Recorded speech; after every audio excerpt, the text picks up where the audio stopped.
perbuatan positifnya harus kita maksimalkan. Kita berbuat kebaikan tuh untuk efeknya ke lingkungan, supaya mudah-mudahan lah bikin yang panas bikin sejuk, dingin bikin hangat. Jangan bikin sejuk tok loh. Kalau usah dingin, sejuk apa lagi? Hangat. Nah ini mesti ngerti. Cuma itu ada isi nggak? Merayakan tuh ada isi nggak? Jangan sampai kita lali. Jadi harus punya tegang rasa. Saya kira ini harus dengan bismillah, bukan saingan pada Tuhan, tapi Tuhan berilah petunjuk Tuhan, supaya anak cucu saya, rakyat kami ini mudah cari makan dan mati tidak berdarah. Saya kira niat ini mudah-mudahan kebersamaan pasti istilah Jawa itu luluh ya, luluh.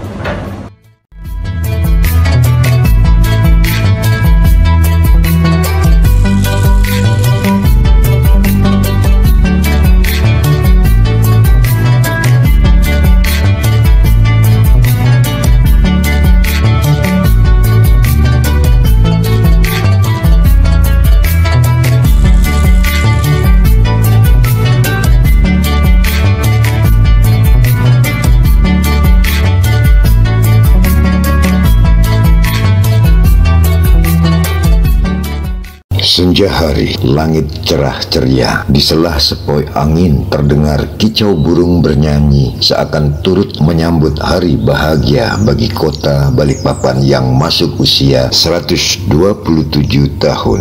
Dari ketinggian Skybar, Hotel Grand Senior terlihat anggun, berdiri tegak mempesona dan begitu megah. Sejak lama menjadi simbol hotel kebangsaan yang menyimpan sejarah besar, sudah menjadi bagian dari rasa nyaman, pilihan terbaik bagi para pembesar negeri dari skala lokal, nasional sampai tingkat internasional, dari para presiden, para menteri, para gubernur, para wali kota, para bupati hingga masyarakat umum merasa betah dan selalu mau kembali untuk menikmati aksesoris situasi interior serba kayu asli Kalimantan. Terlihat indah dan beraroma klasik. Betapa menarik. Dari ketinggian Skybar Grand Senior menghayati, mengenang sejarah kota Balikpapan yang tak terlepas dari masalah kekuatan sumber daya alam. Tambang minyak yang tersohor merupakan sumur dengan nama Sumur Minyak Matilda, merupakan sumur pengeboran perdana pada tanggal 10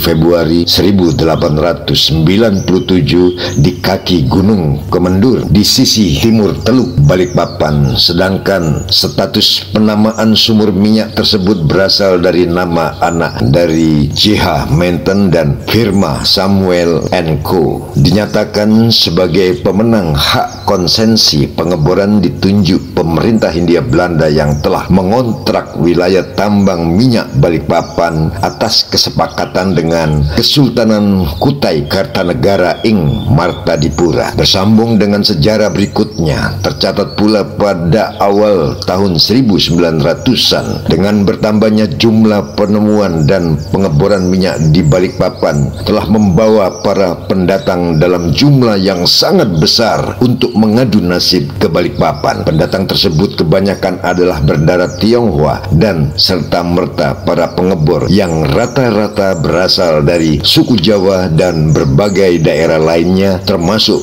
bangsa India. Para pekerja dari Cina dan India inilah yang menjadi cikal bakal penghuni desa di Tukung atau Kelandasan dan Jumpi atau Kampung Baru yang merupakan asal-usul sebagian besar warga Balikpapan. Selain itu, keberadaan minyak, yaitu minyak tanah atau lantung, juga mengundang semakin besarnya jumlah pedagang yang datang dari daerah kerajaan Banjar di Banjarmasin dan Bone di Sulawesi Selatan untuk berdagang dan singgah di Balikpapan. Seiring dengan berkembangnya waktu, Balikpapan telah berkembang menjadi kota minyak dengan besarnya produksi minyak yang diperkirakan hasil penambangan mencapai 86 juta barrel per per tahun. Perkembangan industri minyak inilah yang telah membangun Balikpapan menjadi kota industri. Namun saat ini Balikpapan tidak lagi menjadi kota minyak yang berorientasi pada pengeboran, melainkan pada jasa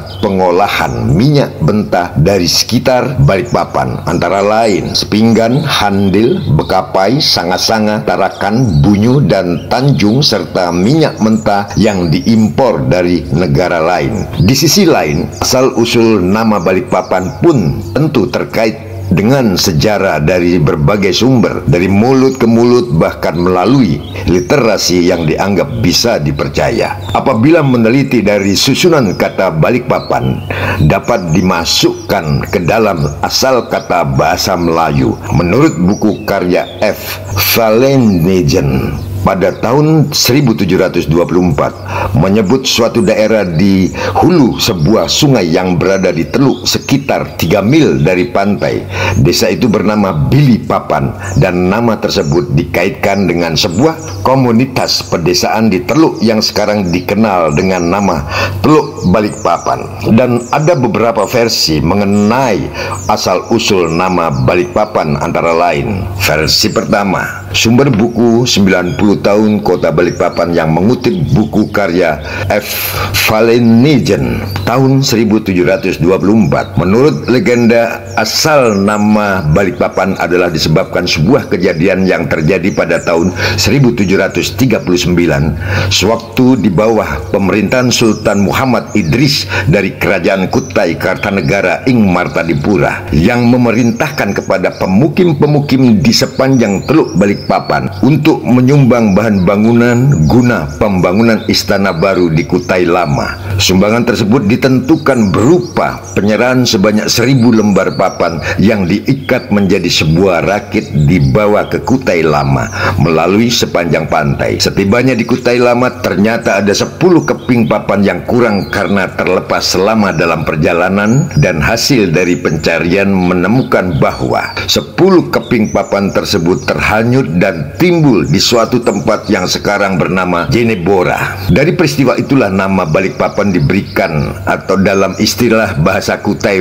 baliklah papan itu, atau papan yang kembali yang tidak mau ikut disumbangkan. Versi kedua, sumber legenda rakyat yang dimuat dalam buku 90 tahun Kota Balikpapan. Menurut legenda, dari orang suku Pasir Balik atau lazim disebut suku Pasir Kuleng, maka secara turun-menurun telah dihikayatkan tentang asal mula nama negeri Balikpapan. Orang-orang suku Pasir Balik yang bermukim di sepanjang pantai Teluk Balikpapan adalah berasal dari keturunan kakek dan nenek yang bernama Kayun Kuleng dan Papan Ayun. Oleh keturunannya, kampung nelayan yang terletak di Teluk Balikpapan itu diberi nama Kuleng Papan, atau artinya Balikpapan dalam bahasa Pasir. Kuleng artinya balik dan Papan artinya papan, dan diperkirakan nama negeri Balikpapan itu adalah sekitar tahun 1527.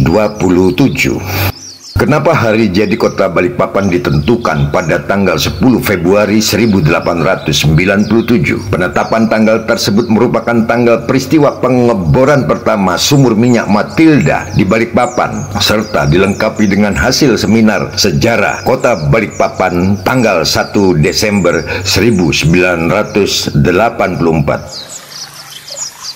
Haji Muhammad Yosutomo atas nama keluarga besar Forum Kebangsaan Kalimantan Timur, Hotel Grand Senyur mengucapkan selamat hari jadi kota Balikpapan yang ke-127.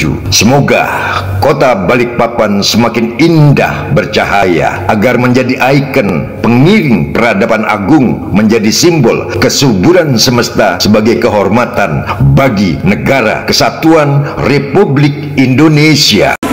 Karena kita menjual batu bara, kita menjual kayu, minyak, dia jual senjata. Dia bikin ributkan dunia, belum tentu perang, tapi kita sudah laku keras membeli senjata. Indonesia dijajah karena kok adu domba, yaitu hasut. Nah, ini sejarah berulang lagi sekarang.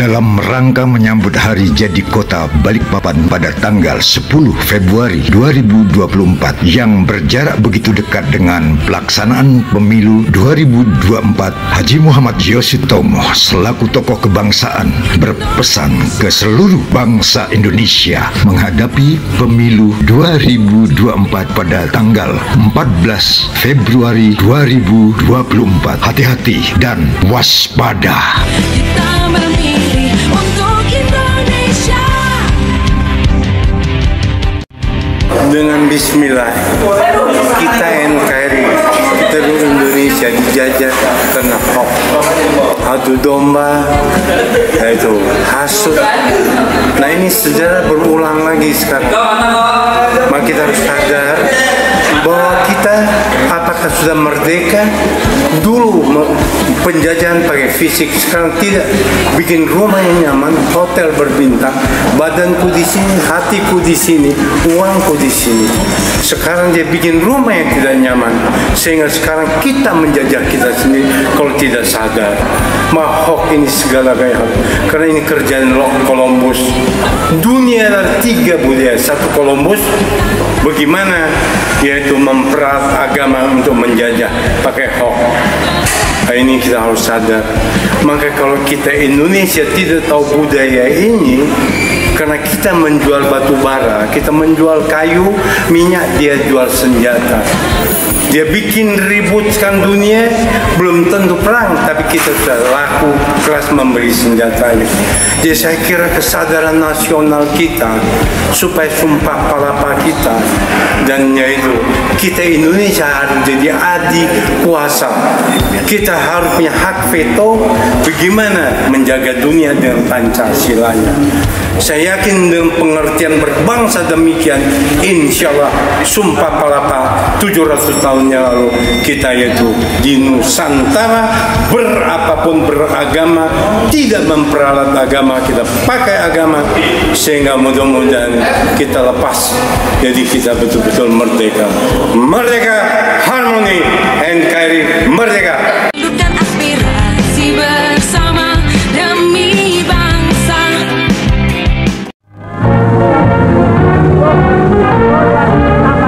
Indonesia merupakan salah satu negara demokrasi terbesar di dunia. Dengan jumlah penduduk lebih dari 215 juta jiwa, Indonesia berhasil mempraktekkan sistem politik demokrasi modern. Demokrasi telah menjadi katup aspirasi bagi ratusan juta warga negara yang berbeda-beda untuk hidup berdampingan secara damai. Dalam jangka ke depan, demokrasi juga diharapkan bisa menjadi jalan untuk mewujudkan kesejahteraan bagi seluruh rakyat Indonesia. Demokratisasi di Indonesia bukanlah sebuah proses yang tiba-tiba. Pencapaian demokrasi di Indonesia telah melalui proses panjang yang mengiringi jatuh dan bangunnya negeri ini. Bahkan, ketika reformasi politik bergulir di negeri ini pada tahun 1998, banyak anggapan bahwa Indonesia akan menjadi negara gagal dan tercabik-cabik oleh konflik internal di antara sesama anak bangsa. Akan tetapi, seluruh pahit getirnya pengalaman di negeri ini ternyata menjadi pupuk penyadaran untuk membangun kematangan demokrasi di negeri ini.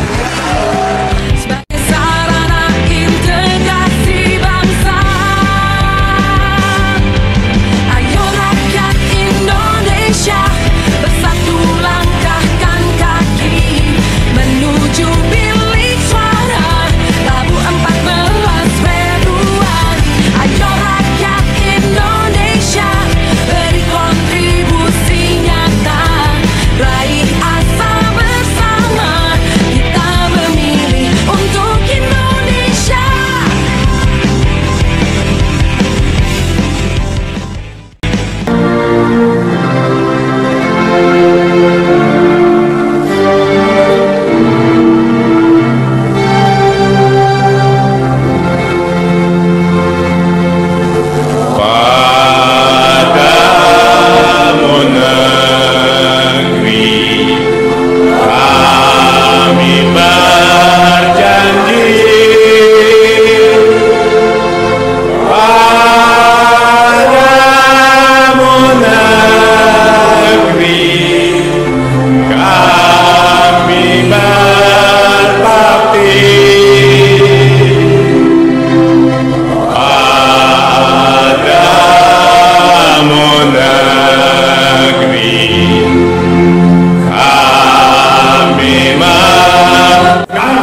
Terima kasih.